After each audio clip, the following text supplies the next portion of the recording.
और अहले दानिश नूरे फलक की मानद चमकेंगे, जिनकी कोशिश से बतेरे सादक हो गए, सितारों की मानंद अब्दुल्लाबाद तक रोशन होंगे। यसु मसीह के बाबरकत और जलाली नाम में आप सबों को सलाम। मैं हूं राशिद यूनस और आप देख रहे हैं कामयाबी का सफर। नाजरीन, जिंदगी में हर शख्स कामयाब होना चाहता है, और लेकिन कामयाबी उसी शख्स के कदम चूमती है जो जीतना जानते हैं। कामयाबी के इस सफर में आज हम आपकी मुलाकात करवाने जा रहे हैं एक अजीम लीडर, और जिनकी वाकई कोशिशों से बतेरे सादक हो गए और बड़े चिराग आज भी रोशन हैं। और वो वाकई ही अजीम उस्ताद हैं, मोटिवेशनल पर्सनैलिटी हैं, और एक पैशन के साथ खिदमत में रवां दवां है। वो कामयाबी के सफ़र में खुदा के फजल के साथ चलते जा रहे हैं। आज हम आपकी मुलाकात करवाने जा रहे हैं जनाब सर हज़ीन लतीफ़ साहब से। नाजरीन, इससे पहले कि हम बातचीत करें सर हज़ीन से उनके काम के बारे में, इससे पहले आए मिलकर उनके काम की, उनकी खिदमत की तस्वीर के ज़रिए से चंद झलकियां देखते हैं।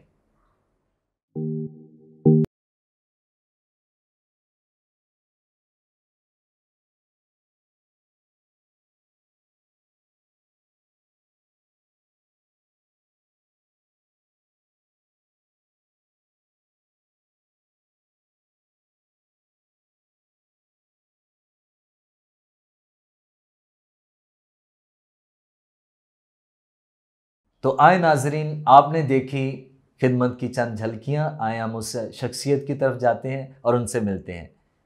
सर, हेलो सर, कैसे हैं जी? कैसे हैं आप? ठीक हैं? ठीक हैं जी, आपका बहुत बहुत शुक्रिया। Thank you. ख़ास तौर पर मैं गुड शेपर्ड टेलीविज़न की तरफ से भी दिली तौर पर शुक्रिया अदा करता हूं कि आप हमारे पास आए और मुझे इस लायक समझा। हालांकि मैं तो इतना लीडर नहीं जितना आपने मुझे कहा है, लेकिन खुदा का शुक्र है, और जो कुछ भी हैं वो खुदा के लिए है, और बहुत बहुत शुक्रिया आपका। सर, अभी जो एम्पलीफाइंग वॉइसेस पाकिस्तान के बारे में हमने बहुत सारी डिटेल के साथ चीज़ें देखी हैं, आप हमें बताएं ये क्या है एम्पलीफाइंग वॉइसेस पाकिस्तान?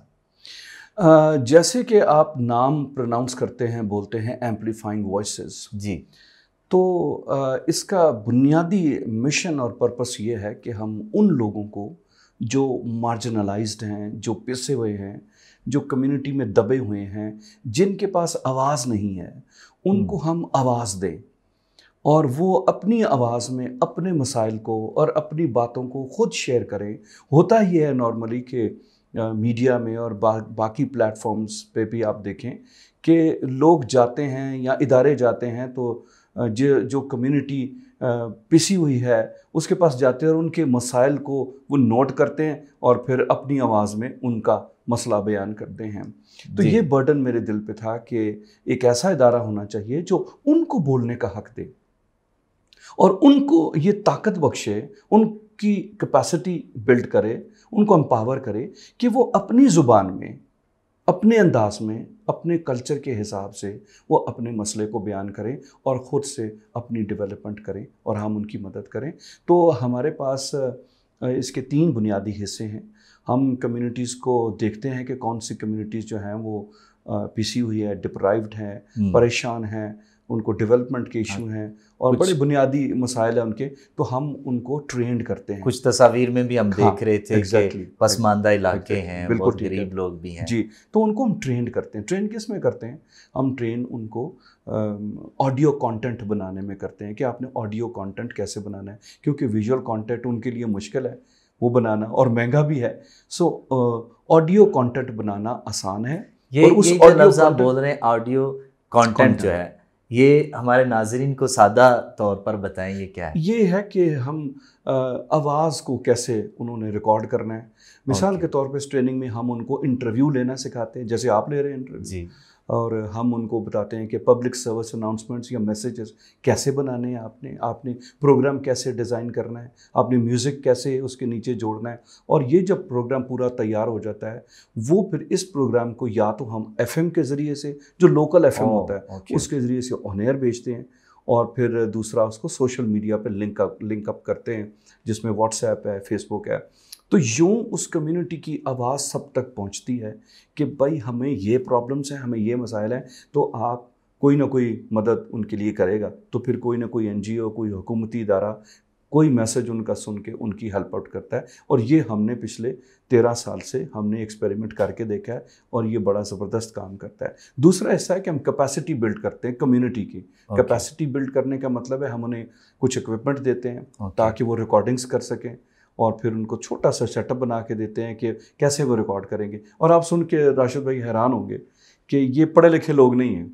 अच्छा, ये आम लोग हैं, बहुत ज़्यादा एजुकेशन नहीं लेकिन थोड़ा पढ़ा लिखे हैं। और इस पढ़े लिखे में जब उनको ट्रेन करते हैं, इतने कमाल के प्रोग्राम वो बनाते हैं अपनी आवाज़ में। पश्तो वाले पश्तो में बनाएंगे, पंजाबी वाले पंजाबी में बनाएंगे, दूसरी लैंग्वेजेस भी। जी बिल्कुल, क्योंकि हमारा मिशन ये है कि हम उनकी आवाज़ लोगों तक एम्पलीफाई करें। एम्पलीफाई का मतलब है बढ़ाएं, उनको लेकर जाएं ताकि वो लोगों को अपनी बात सुनाएं। तो ये उनकी कैपेसिटी बिल्डिंग है। थर्ड हिस्सा आता है, उनको एम्पावर करते हैं, उनको हिम्मत देते हैं कि वो अपने मसाइल खुद वॉलंटरली हल करें और अपनी डेवलपमेंट का काम करें, और हम भी उनके साथ उनकी मदद करते हैं। और इस सारे को एक पैकेज में हमने डाला हुआ है, और वो पैकेज है community centred media strategy. Strategy क्या है? कम्युनिटी सेंटर्ड मीडिया, यानी कि ये जो मीडिया है ये कम्युनिटी का होगा और कम्युनिटी मीडिया की होगी। कोई दूसरा तीसरा बंदा नहीं है, कम्युनिटी की ओनरशिप है इस मीडिया में, वो करती है। मिसाल के तौर पे चैनल्स नहीं बल्कि लोग खुद। एग्जैक्टली। और हमारा जो एक बहुत बड़ा एक सतून है वो ये है कि hand over the microphone to the community. हम कम्युनिटी को माइक्रोफोन दे देते हैं, ले आप लें, और उनको ट्रेन करते हैं। किसी होस्ट की जरूरत नहीं, किसी होस्ट, किसी एंकर की, खुद बनाए। हमारा सिर्फ काम है उनको ट्रेन करना। और मैं आपको आगे चल के आप जब बात होगी आपको बताऊंगा कि हम इसमें कितने ज़्यादा सक्सेसफुल रहे। सो ये मुख्तसर सा एक तारुफ है एम्पलीफाइंग वॉइसेस पाकिस्तान का। 2013 में मैंने इसे बाकायदा तौर पर सीखने के बाद, ट्रेनिंग्स के बाद इसे पाकिस्तान में मैं यही पूछना चाहूँगा, ये बात मैं पूछना चाहता भी हूँ कि कैसे ये जो हम देख रहे हैं, तस्वीरों में देख रहे हैं, जो भी आप बता रहे हैं कि कैसे आप कम्युनिटीज़ में जा रहे हैं, उनकी आवाज़ बन रहे हैं, उन लोगों को ये यहाँ तक वो एम्पावर कर रहे हैं कि वो खुद खड़े हों अपनी आवाज़ को अपनी आवाज़ को पहुँचाने के लिए दूसरे एरियाज़ में।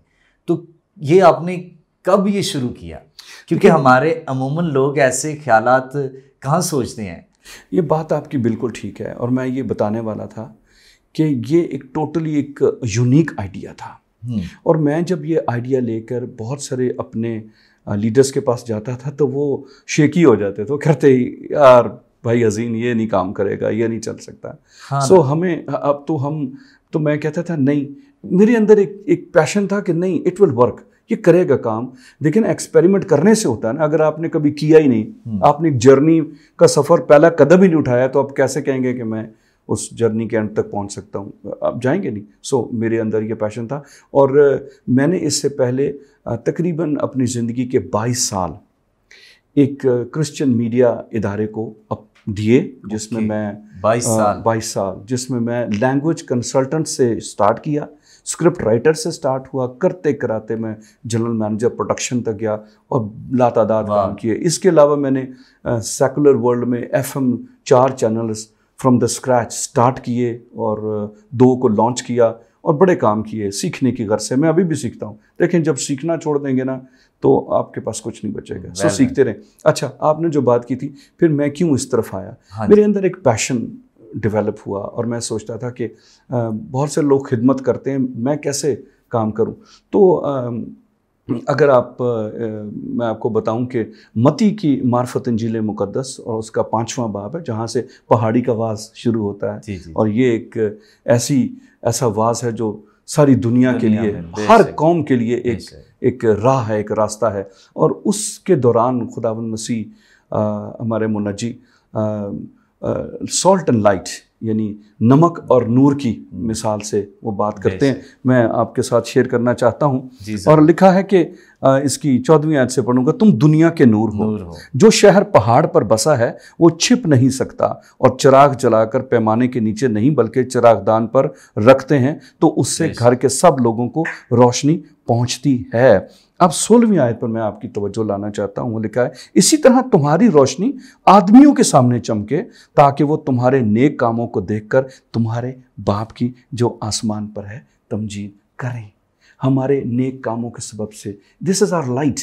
हम ज़रूरी नहीं है कि हम किसी और तरह से प्रीचिंग करें, ये हमारा काम है। चाहे मतलब किसी कम्युनिटी के भी हों, हम उनकी हेल्प करेंगे और जब उनके साथ अच्छा काम करेंगे, नेकी करेंगे, तो वो पूछेंगे आप कौन हैं, आप किसके शागिर्द हैं, तो इससे किसको जलाल मिलेगा, खुदा उनको जलाल मिलेगा। तो यहाँ से फिर मेरा ये सफ़र शुरू हुआ कि अच्छा, मैं ये जितनी सारी स्किल है जो मुझे आता है, ये नहीं कि मैं कोई नई चीज़, जो मुझे आता है वही मैं अच्छा कर सकता हूँ, ये क्यों ना लेकर मैं कम्युनिटी के पास जाऊँ। और आई डिड इट, और खुदा ने मेरी बड़ी मदद की।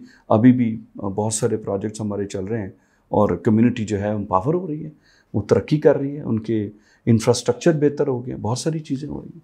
पिछले 22 साल आपने बताया ज़िंदगी के आपने एक रेडियो को दिए, उसके बाद से भी आपकी स्ट्रगल्स जारी हैं, तो कोई ऐसी मुश्किलात तो ज़रूर आपको फेस करनी पड़ी होंगी जिनके सामने कई दफ़ा आपने फील किया होगा कि मुझे तो गिव अप कर देना चाहिए, छोड़ देना चाहिए, मैं जिस काम पे लगा हुआ हूँ, ना तो कोई लीडर मानता है। कोई ऐसी मुश्किल हमारे व्यूवर्स के साथ, देखने वालों के साथ शेयर करें जिसने आपको वाकई यहाँ तक मजबूर कर दिया कि आप सोच रहे हो कि बस यार छोड़ दो यार। अच्छा राशिद, और मैं अपने व्यूवर्स से भी उनको बताऊंगा कि जी बताएं। थोड़ा मेरा जवाब जो है वो थोड़ा डिफरेंट है, आप शायद आपको अजीब सा लगे, लेकिन वो बात यह है कि देखें, चैलेंजेस और रुकावटें और हर्डल्स किसकी ज़िंदगी में नहीं है। अगर कोई काम नहीं भी करता तब भी उसकी ज़िंदगी में चैलेंजेस और हर्डल्स हैं। तो मैंने जब से ये अपना ज़िंदगी का सफ़र शुरू किया और फिर यहाँ तक आके मैं इस जगह पर पहुँचा, तो मैंने अपनी हर्डल्स को और अपनी उन चैलेंजेस को पीछे मुड़कर देखा ही नहीं। इसलिए मुझे टेक्निकली वो इतनी याद ही नहीं कि मैंने क्या क्या क्रॉस किया, क्या क्या मैंने किया, कैसे सब कुछ हुआ। तो ये हर्डल्स आई हैं और मैं इनको क्रॉस, जैसे मैं आपको मिसाल दूं कि एक एथलीट है, खिलाड़ी है, जब वो जंप कर लेता है एक हर्डल को या रुकावट को पार कर लेता है, मुझे बताएं कभी उसने पीछे मुड़ के देखा कि मैंने कितनी क्रॉस की हैं? ऐसा ही मेरा हाल है, मैंने नहीं देखी, आती रही हैं, चैलेंजेस आते रहे हैं, मैं क्रॉस करता गया। हाँ, इसमें जो नुक्ता है जो मैं अपने व्यूअर्स के साथ बांटना चाहता हूँ, वो ये है कि अपने जो आपका विजन है उस पर फोकस रहे, आपकी नज़र उस पर रहनी चाहिए। जब आपकी नज़र अपने टारगेट पर है ना, तो फिर हर्डल्स कितनी भी आ जाए। तो मैं ये नहीं जाहिर करना चाहता कि आप हर्डल्स के डर से आप रेस छोड़ दें, आएंगी, किसने कहा नहीं आती, चैलेंजेस हर्डल्स आती हैं, आने दें, बट आपका मिशन ये है कि आपने टारगेट को अचीव करना है। सो इसलिए मुझे अभी फ़िलहाल इतने नहीं याद, मुझे तो याद है कि अगर मैं गौर करूं थोड़ा सा तो शायद 100 में है कि जो मैंने हर्डल्स क्रॉस किए हैं, लेकिन मैंने कभी उन पर दिल नहीं लगाया, कभी उन पर रुका नहीं, कभी उनके बारे में सोचा ही नहीं है। क्योंकि सर ये वाकई मुनफरद बात मैंने सुनी, क्योंकि कई दफ़ा मुश्किलात को याद करते हुए उन लोगों को भी याद रखा जाता है जिनकी वजह से मुश्किलात का सामना रहता है, और ये मुश्किलात जब याद रहती हैं तो वो लोग याद रहते हैं, लोगों के लिए फिर रंजिशें दिल में रहती हैं, और फिर लोग सालों साल वो एक दूसरे को देखते नहीं हैं। और ये मैंने खूबसूरत बात आपसे आज सीखी। तो फिर आप व्यूअर्स को कुछ बताएं कि फिर कैसे ये जो आप कह रहे हैं कि हमें इस्तेकाम के साथ दौड़ना है, तो ये कैसे पॉसिबल है? देखिए, मुश्किल तो है। देखिए, मेरे नज़दीक जैसे मैंने एक बात पहले बता दी कि फोकस करना, दूसरा कंसिस्टेंसी, यानी कि तसलसल। आप एक काम को, मुझे ये काम आता था, मैंने यही काम तसलसल से किया। मैंने ये नहीं सोचा कि अच्छा हसीन ये तो नहीं चल रहा, मैंने बड़े जतन कर लिए हैं, तो मुझे I should shift on to some other trade, मैं कोई और काम कर लेता हूँ, मीडिया में थोड़े और मीडिया के रास्ते हैं, लेकिन मैंने नहीं किया। तो जब आप तसलसल से एक स्पीड पे चलते हैं तो यू विन द रेस। आप देखें जो मैराथन्स हैं, मैराथन रेस में जीतने वालों का सोच ये होती है कि वो एक पेस पे चलते रहते हैं और उस पेस को बरकरार रखते हैं, भागते रहते till they win the race. एक तो ये बात, और दूसरी जैसे मैंने पहले की कि मैं फोकस रहा कि मैंने ये करना है, ये करना है, करना है, तो खुदा के फजल और से। ये जो आपने ट्रेड चेंज नहीं किया, हाँ। तो इसमें क्या करें हम? कुछ लोग हैं जो वाकई वो सोचते हैं कि मैंने ये काम में मुझे लॉस हो गया है तो मैं ये चेंज कर लेता हूँ, तो फिर वो कोई दूसरा ट्राई करता है। वो शायद सोचते हैं कि हमें एक के बाद दूसरा, दूसरे के बाद दूसरा, कभी तो हम कामयाब हो जाएंगे। तो कैसे इस मुस्तकम रहा जा सकता है? मैं तो समझता हूँ कि पहली बात यह है कि मुझे जिस बात ने स्ट्रॉन्ग बनाए रखा वो मेरे मुनज्जी के साथ मेरी रिलेशनशिप थी। मैंने अपने खुदा के साथ अपनी रिलेशनशिप को जोड़े रखा। मुझे तो ये पता है, जो मैं आपको बता सकता हूँ, कि जब तक आपका रिलेशनशिप अपने खुदावंद के साथ है तो आपका ट्रस्ट उस पर है। देखिए कलाम कहता है वो हमारी चट्टान है, वो हमारी छुपने की जगह है, वो हमारा जोर है, वो हमारी जान का लंगर है। कामयाबी के लिए तो लिखा है कि ना ये मशरक से ना मगरब से। बिल्कुल, लोग इधर उधर देखते हैं, मशरक सम्मते देखते हैं, लेकिन वो शायद खुदा की तरफ नहीं देखते। तो ये मुझे पता है कि जब ऐसी आती तो मेरी रिलेशनशिप ना टूटे। अगर वो भी टूट जाती तो फिर शायद मैं मुश्किलात में पड़ जाता। तो मुझे हमेशा खुदावंद के कलाम से, दुआ में और खुदा के साथ वक्त गुजारने में इट मेड मी स्ट्रॉन्ग। वो मुझे हर रोज़ एक नई ताकत देता। जैसे आपको पता है दिन ग़रूब होता है फिर सूरज निकल आता है, तो ऐसे ही मेरी ज़िंदगी में ग़रूब होता और फिर अगला सूरज निकल आता, फिर आता, करते करते मेरे 30-32 साल हो गए। Thank you sir, thank you so much. अभी मैं एक बात जो एक बड़ी गलत फहमी हमारे माशरे के अंदर है और व्यूअर्स को वो मैं उन तक ये पहुंचाना चाहता हूं। वो बड़ी गलत फहमी ये कि अक्सर ये कहा जाता है जब कोई शख्स बड़े लेवल पे चला जाता है, कामयाब होता चला जाता है, तो वो एक अच्छा मसीही दिखाई नहीं देता। वो ऐसा लगता है जैसे उसे खुदा की ज़रूरत नहीं। लेकिन मैं जहाँ तक आपको जानता हूँ कि रिसेंटली आप एक चर्च को एज आ पासबान लीड कर रहे हैं, तो ये कैसे पॉसिबल है? एक अदारे के डायरेक्टर होते हुए भी आप एक खिदमत को भी टाइम देते हैं, ये कैसे हुआ? देखिए ये बड़ी सिंपल है, वेरी सिंपल। जैसे मैंने आपसे अभी पहले कहा कि जब आप अपनी ज़िंदगी में मसीह को मरकज़ रखते हैं, उस पर आपकी निगाहें होती हैं, जमी रहती हैं, तो फिर आसपास जितने सर्कल्स हैं, जितने काम हैं, वो उसकी वजह से इन्फ्लुएंस होते हैं, उसकी वजह से असरअंदाज होते हैं। तो इसकी अंदर जो एक बड़ी चीज़ है जो मैंने एज एन ऑर्गेनाइजेशन और एज ए पासबान जो मैंने खुदावंद से सीखी है वो है ऑनेस्टी, ईमानदारी। आपने जो काम करना है ईमानदारी से करें, ये जानते हुए कि वो आपके साथ है, आपके अंदर है, आपको देख रहा है। जब हम डिसऑनेस्टी करते हैं ना तो ऐसे लगता है जैसे कोई हमें देख नहीं रहा, हम चोरी कर लेंगे, कोई हमें देख नहीं रहा, हम फिगर्स दुरुस्त कर देंगे, हम ये ऐसा नहीं होगा। जब क्राइस्ट सेंटर्ड है, आपके अंदर मसीह है, तो फिर आप डिसऑनेस्टी कर ही नहीं सकते। तो जो ऑनेस्टी के साथ जो भी आप काम करेंगे वो फलदार होगा और वो चलता रहेगा और आपके लिए लेस टेंशन और लेस हैसल्स होंगे। तो फिर सर खुदावंद यीशु मसीह आपकी ज़िंदगी का शख्सी निजात दहिंदा कब और कैसे? ये जानना तो हमारे लिए ज़रूरी है। ये ऐसी बात आपने कर ली कि जो ये मेरी ज़िंदगी का एक टर्निंग पॉइंट है। और मैं जब भी मैं इस गवाही को शेयर करने लगता हूँ मुझे बड़ी मुश्किल होती है, क्योंकि मैं अपने जज्बात और आंसू रोक नहीं पाता कि जिस दिन मैंने अपने मुनज्जी को उस जलाल और उस ग्लोरी में देखा था, और काश के वो दिन कभी दोबारा भी आ जाता, लेकिन उसका बुरा हिस्सा ना आए, अच्छा हिस्सा आता। बुरा हिस्सा क्यों आता मैं आपको बताता हूँ।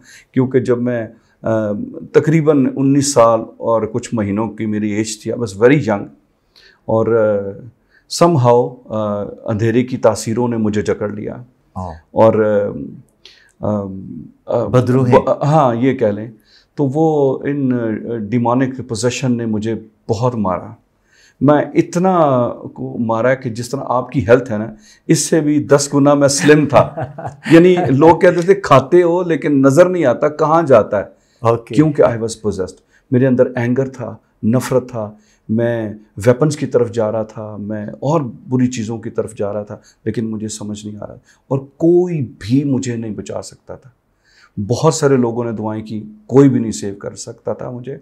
और वो जो पोजीशन थी उसका एक दिन वो अपनी पूरी हैबत के साथ वो मेरे सामने आया। ये मैं आपको बता रहा हूँ कि बुरा ऐसा कभी भी ना आए। लेकिन वो पूरी हैबत के साथ उस दिन आया। और उस दिन मैंने अपने टूटी सांसों से, अपने थरथराते होंठों से सिर्फ मैंने अपने मुनज्जी को आवाज़ दी है कि खुदावन मैं तुझे पुकारता हूँ और मुझे बचा। और आप बिलीव नहीं करेंगे कि उसकी कुदरत ने मुझे बचाया और उस शरीर की ताकत को मेरे सामने रेजा रेजा कर दिया, टुकड़े टुकड़े कर दिया। और तब से मेरे खुदावन ने मुझे बताया कि I am a living God, मैं जिंदा खुदा हूँ, मैं तेरे साथ चलूँगा फिरूँगा, तेरे साथ जाऊँगा, उठ और मेरे काम के लिए जा। तो तब मैं अपने खुदावन का अमेजिंग गॉड, क्या शुक्रगुजार होना तो कोई मतलब लफ्ज़ है ही नहीं है मेरे पास। इससे बड़ी चीज़ होती तो मैं खुदा को दे देता। हाँ, फिर मैंने खुदा को अपनी जवानी दे दी, अपनी ज़िंदगी दे दी। टिल फ्रॉम द 19 ईयर अब तक मैं 55 साल का हो गया हूँ। मैं खुदावन को नहीं छोड़ सकता। मुझसे सारा कुछ ले लें लेकिन मैं खुदावन के बगैर नहीं रह सकता। और इसके साथ साथ मैं जो कुछ करता हूँ वो उसी के वसीले से करता हूँ। सो ये इसलिए मैंने कहा था कि ये ऐसी टचिंग बात आपने की है कि मैं टीयर्स के बगैर मुझसे मैं बता नहीं कर सकता उसके नाम को चुरा। बहुत ज़बरदस्त खुदा ने आपकी ज़िंदगी में काम किया। आखिर में हम जानना चाहते हैं, जब हम ये इतना कुछ जान गए हैं, वाकई ये मसीह के बगैर पॉसिबल ही नहीं है। यकीनन वो आपके अंदर था और वो आपकी स्ट्रगल्स में आपके साथ रहा, आपकी मुश्किलात के अंदर वो आपके साथ खड़ा रहा और आप कामयाबी के सफ़र पर रमा दमा है। और खुदा करे कि आप और ज़्यादा सरफराज हों, खुदा अपने वादे को पूरा करे। जब आप उसके हजूर में फ़रोतनी से उसके हाथ के नीचे हैं, वो अपना वादा पूरा करे कि आने वाले वक्त में आप और मज़ीद सरफराज हों और बहुतों की आप आवाज़ बने, बहुतों को ट्रेन करें। लेकिन सर, मैं ये एक व्यूवर्स के लिए आप चंद जुमलों में हमें बताएं, आपके नज़दीक कामयाबी क्या है? तो बड़ा एक ज़बरदस्त और चैलेंजिंग क्वेश्चन आपने किया है। जी बिल्कुल। मुझे लगता है कि जो कामयाबी है ना, वो कोशिश जद्दोजहद एंड कोशिश, अगेन एंड अगेन। आप कोशिश करते जाएं, हिम्मत ना हारें, करते जाएं जो आप कर सकते हैं। ये कभी भी ना कहें कि मैं ये नहीं कर सकता तो मैं कुछ और करूं, शायद कामयाब हो जाऊं। लेकिन जो आप कर रहे हैं वो करते चले जाएं। अगर आप ड्रेस डिज़ाइनर हैं तो ड्रेस डिज़ाइनिंग ही करते जाएं, उसी में जिद्दत लाएं। अगर आप कैमरामैन हैं तो कैमरामैन में ही आप जिद्दत लाएं। अगर आप ऑडियो इंजीनियर हैं, ऑडियो में काम करें। अगर आप टीचर हैं, गेट इनटू दैट, आप टीचर ही रहें, आप उसी के अंदर अपनी तरक्की करें और आगे जाएं। सो क्या हुआ, कोशिश करते जाएं, जो कुछ आप कर सकते हैं बार बार कोशिश करते जाएं और अल्टीमेटली वो सक्सेस होगा। मेरे नज़दीक जो आप कह रहे हैं ना, कामयाबी की कोई हद नहीं है कि आप कहेंगे कि मैंने यहाँ तक जाना है। अब अगर वहाँ तक आप कामयाबी तक चले जाएंगे फिर क्या करेंगे? फिर आप कहेंगे अच्छा मैं और आगे जाऊँ, फिर तो क्या मतलब हुआ कि आपने उस स्टेप पर कोशिश करनी है, फिर आप और आगे जाएंगे, फिर आप और जगह जाएंगे। लेकिन जो उसके अंदर जो थ्रेड लाइन है, उसके अंदर जो धागा है, वो खुदावंद का और ऑनेस्टी का होना चाहिए। तो फिर ये आप कदम ब कदम आप आगे चलते जाएंगे। स्काई इज द लिमिट, हद है ही नहीं है। और खुदा की शुक्रगुजारी। यकीनन नाजरीन, आपने देखा कि ये जो कामयाबी है, यकीनन हर शख्स का कोई ना कोई हदफ है। अगर वो उसे हासिल कर ले तो उसे फिर और कामयाब होना है और ये सफ़र जारी रहता है। इसीलिए आप देख रहे हैं कामयाबी का सफ़र। और हम इस सफ़र में आज हमारे जो मेहमान थे उनसे दिल खोलकर बातचीत हो सकी। हम खुदा के शुक्रगुजार हैं। उनकी बातें मेरे लिए बड़ी बरकत का बायस बनी, यकीनन आपके लिए भी बरकत का बायस बनी होंगी। हम मिलकर दुआ करते हैं। मैं चाहूँगा कि खुदा के खादम भी हैं, सर हज़ीन लतीफ़ पास्टर भी हैं, वो चर्च को रन कर रहे हैं, तो हम उनके साथ मिलकर अदारे के लिए और जितने हमारे व्यूवर्स हैं देख रहे हैं और वो इनकरेज हुए हैं आपकी बातों से, आपकी गवाही से, तो उनकी हौसला अफजाई के लिए भी हम दुआ करेंगे। जी, आइए दुआ करते हैं। कुद्दूसो मेहरबान बरहक व जिंदा हमारे वाहिद आसमानी जलाली बाप, अब्बा, हम तेरे कदमों में आते तेरा शुक्र करते हैं। ऐ खुदावंद, हम तुझे मैग्नीफाई करते हैं, हम तुझे ग्लोरीफाई करते हैं हर एक बात के लिए, हर एक नेमत और हर एक बख्शिश के लिए। जो खुदावन तूने अपने लोगों को अता की है। इस लम्हे के लिए, इस वक्त के लिए भी हम तेरा शुक्रिया अदा करते हैं। हम सारा जलाल तेरे नाम को देते हैं। तू हमारी ज़िंदगियों में रहे और तू ही हमारी ज़िंदगियों में काम करता चला जाए। हम तेरा शुक्र करते हैं। मैं शुक्र करता हूँ गुड शेपर्ड मिनिस्ट्रीज़ के लिए, इनके सारे काम के लिए, इनके लीडरान के लिए, इनके वर्कर्स के लिए, इनकी सारे क्रू के लिए, इनकी सारी टीम के लिए, और ख़ास तौर पर बिशप साहब के लिए जिनको खुदावंद आपने ये विज़न दिया है। जलाल के बादशाह, मैं अपने उन सब बेटे बेटियों के लिए दुआ करता हूँ। ऐ खुदावंद, जो करियर को चुन रहे हैं, जो आगे बढ़ना चाहते हैं, जो काम करना चाहते हैं, खुदावंद अपना हाथ उन पर रखिए। ऐ खुदावंद, आपका हाथ दिलावरी दिखाता है। ऐ खुदावंद, आपका हाथ कादर मुतलक है। ऐ खुदावंद, उन्हें ये फजल बख्शिए कि खुदावंद वो अपनी नज़रें तुझ पर रखें और खुदावंद इस ज़मीन पर बहुत सा फल लाएं, और खुदावंद उनके नेक कामों से लोग जानें कि खुदावंद वो तेरे शागिर्द हैं और तेरे नाम को जलाल मिले। ये दुआ मांगता हूँ मैं अपने मुनज्जी खुदा यीशु मसीह के नाम से, आमीन। आमीन आमीन। Thank you so much sir, आपने हमें टाइम दिया और चैनल के लिए नेक तमन्नाओं का इजहार किया। बिशप साहब के लिए बरकत चाहिए, चैनल के लिए, टीम के लिए हम आपके शुक्र। बहुत बहुत शुक्रिया आपका भी, और क्या आपने मुझे ऑनर किया और मुझे बुलाया और मेरे पास आए। बहुत शुक्रिया आपका। Thank you so much. नाजरीन, यकीनन ये आप सबके लिए बरकत का बायस बना होगा और आप देख रहे हैं कामयाबी का सफ़र। हम दोबारा मिलेंगे नए एपिसोड में नए गेस्ट के साथ। तब तक देखते रहिए good shepherd television. God bless you all.